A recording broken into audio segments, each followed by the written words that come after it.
Sir juice. ஆ thank you. வேற ஏதாவது வேணுமா சார்? ஆனந்தி, வேற ஏதாவது சாப்பிட்றீங்களா? இல்ல வேண்டாம். No thanks. Okay sir.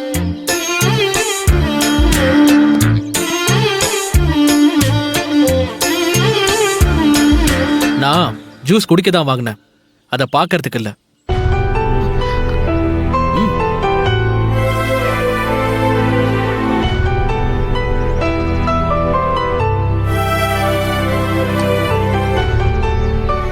Anandhi, உங்களுக்கு இங்க கம்ஃபர்டபுளா இல்லையா?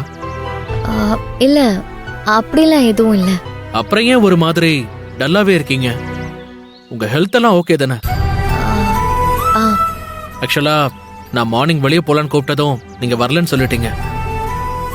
நான் ரொம்ப அப்செட் ஆயிட்டேன்.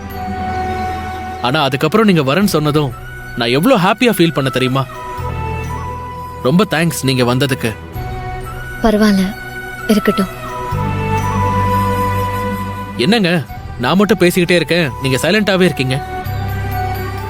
நான் உங்களை கம்பல் பண்ணி இங்க வர வைக்கல. என்னங்க, அதுக்கும் சைலண்ட் ரியாக்ஷன் தானா? நீங்க ரொம்ப ஷை டைப்பா இருப்பீங்க போல. ஆனா நீங்க ரொம்ப துருதுருன்னு இருப்பீங்க, ஜாலி டைப்னு தர்மலிங்க அங்கிள் சொன்னாரு. ஆனா நீங்க அவர் சொன்னதுக்கு அப்படியே ஆப்போசிட்டா இருக்கீங்க. இல்ல ஃபர்ஸ்ட் டைம்ங்கிறதால ஷையா ஃபீல் பண்றீங்கன்னு நினைக்கிறேன். ஓகே, எனக்கு புரியுது. That is Indian culture.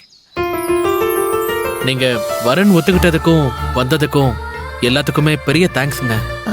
பரவாயில்ல, இருக்கட்டும். நான் எதுக்காக உங்களை தனியா மீட் பண்ணணும்னு ஆசைப்பட்டேன்னு தெரியுமா? ஒரு நிமிஷம் இருங்க. இதை வாங்கிக்கோங்க. உங்களுக்காக நான் ஒரு gift வாங்கியிருக்கேன். இதை கொடுக்கறதுக்கு தான் உங்களை தனியா மீட் பண்ணணும்னு சொன்னதே.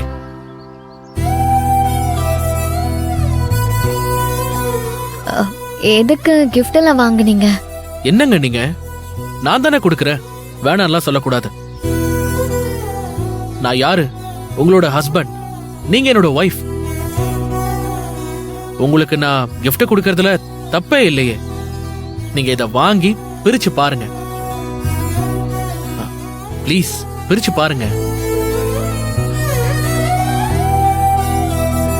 பாருங்க.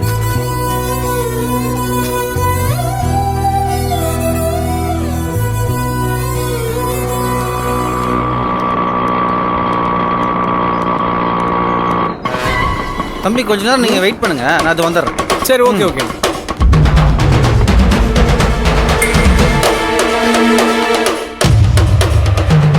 என்னங்க, gift ஓபன் பண்ணி பார்த்து பிடிச்சிருக்கான்னு சொல்லுங்க.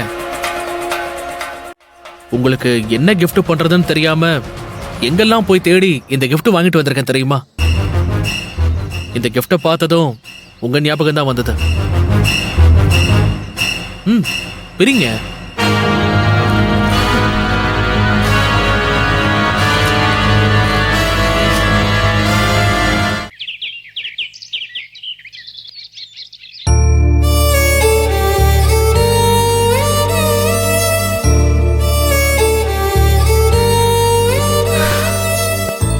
அண்ணி, ஆரம்பிக்கலாமா அண்ணி? அண்ணி, என்னாச்சு? என்ன நீ மூர்த்தி சொன்னது இன்னும் உங்க மைண்ட்ல ஓடிக்கிட்டே இருக்கா? ஆமா கையன், என் அண்ணன் வீடேறி வந்து மன்னிப்பு கேட்டுட்டாரு. அதுக்கப்புறமா இந்த மனுஷனுக்கு மனசு இறங்கலனா எப்படி? பத்திரிக்கை வைக்க அவரு வரமாட்டாராம்.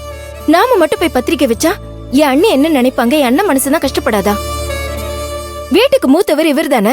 இவர் வராம நாமெல்லாம் போய் பத்திரிக்கை வச்சா இன்னும் பழசெல்லாம் மனசுல வச்சிருக்காருன்னு அவங்களுக்கெல்லாம் தெரிஞ்சிடாது?